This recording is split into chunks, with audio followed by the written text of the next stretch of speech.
That story is a good backdrop for your latest book, which is getting a lot of buzz and getting a lot of people talking because, it's a provocative title from a Christian theologian, and the title of the book is Allah, or Allah.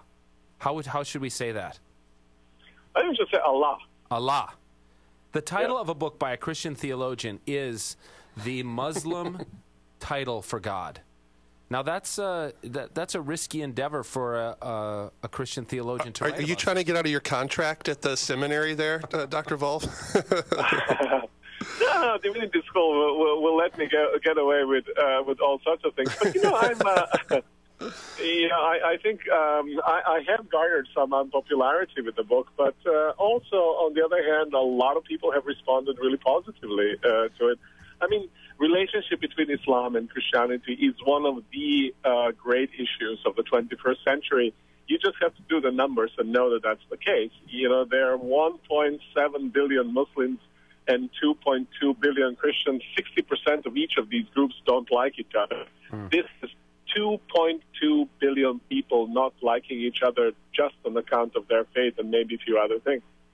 Yeah, that is such a poignant list of numbers because I was going to say I don't know that there's a more significant issue for Christians in the West to deal with right now than the antipathy between Christians and Muslims.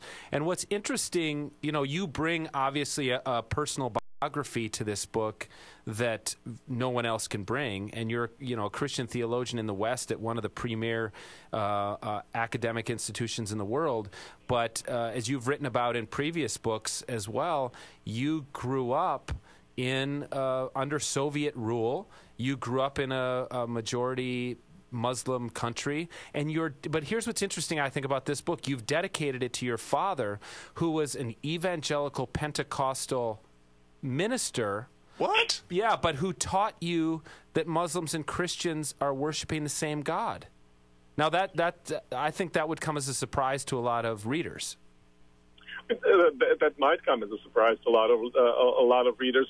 Though, just a slight correction: it was not a majority Muslim country, but there's a significant Muslim minority where I grew up in former Yugoslavia.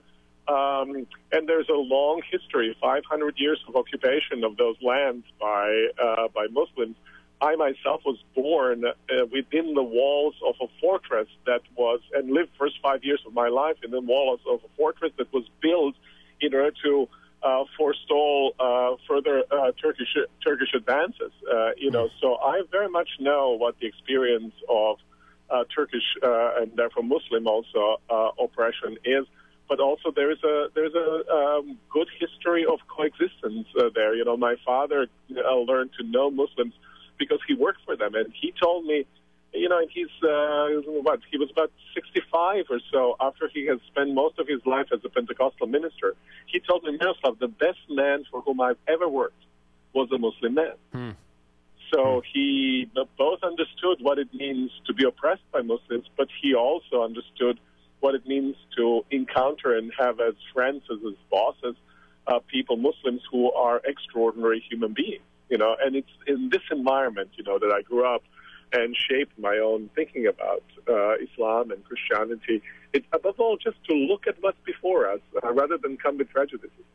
Now, you've come to in this book, you've come to a conclusion. As a Christian theologian, you've concluded that the God of Islam and the God of Christianity are the same, or are, in your term, sufficiently similar. So there's some threshold of similarity that's been reached that Christians and Muslims are worshiping, praying to, talking about, theologizing about the same God. How did you come to that conclusion? Because that, I think, would you say that's really the pivot point of your argument of how Christians and Muslims can start to get along better? Yeah, no, I think that's quite correct. I think it's if you ask, is it the same object that we worship, quote unquote object there? Response certainly has to be yes, and I'll explain why. If you ask, do we understand God in exactly the same way? The response must be no.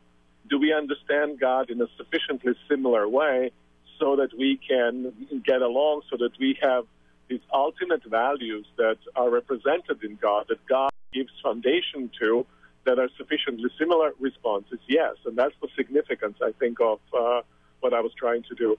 But think about it this way. Muslims and Christians believe that God is one. Muslims and Christians believe that God created the world. Muslims and Christians believe that God is different from the world.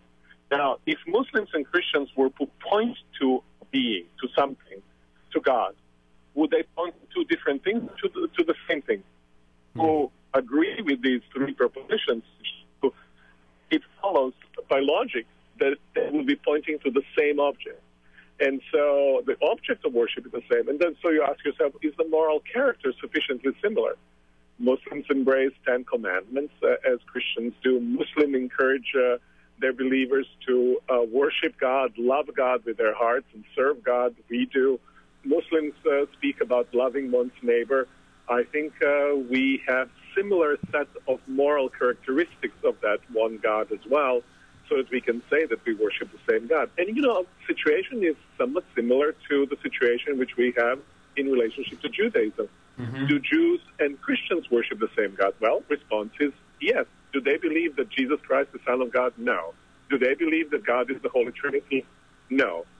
Does that mean that we don't worship the same God as the Jews? No, it doesn't. We worship the same God. It's interesting that you say that, because I think even, a lot of progressive liberal Christians would agree that, Islam and Christianity worship the same God. They might feel a little discomfort with that. They don't quite understand Islam the way they understand Judaism. But evangelicals, a lot of them have no problem saying that the God of Judaism and the God of Christianity are the same, but they just can't bring themselves to say the same thing about Islam.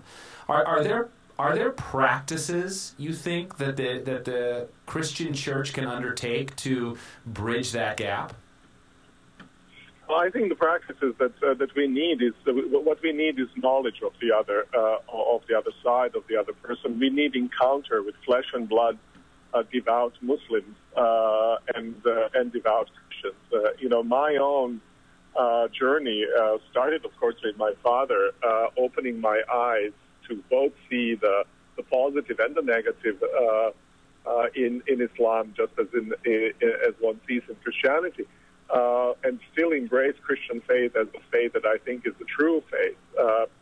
But I think that journey has led me also then to meet Muslim people, to spend time with Muslim people, to discuss spiritual matters with Muslim people. And I've had amazing experiences, and these experiences have also shaped my own thinking, because I realized these people take seriously many of the convictions, many of the motivating factors in my own life. They have them also. That doesn't mean we'd agree, but it means that there are affinities that ought to be honored. When I was in Abu Dhabi, after spending a day with one of the Muslim clerics, and we talked about our differences as well, and he knows of all the differences. He reached out in his pocket and gave me his prayer beads and said, "Miroslav, I have discovered in you my spiritual brother. Please have these prayer beads." And I felt honored.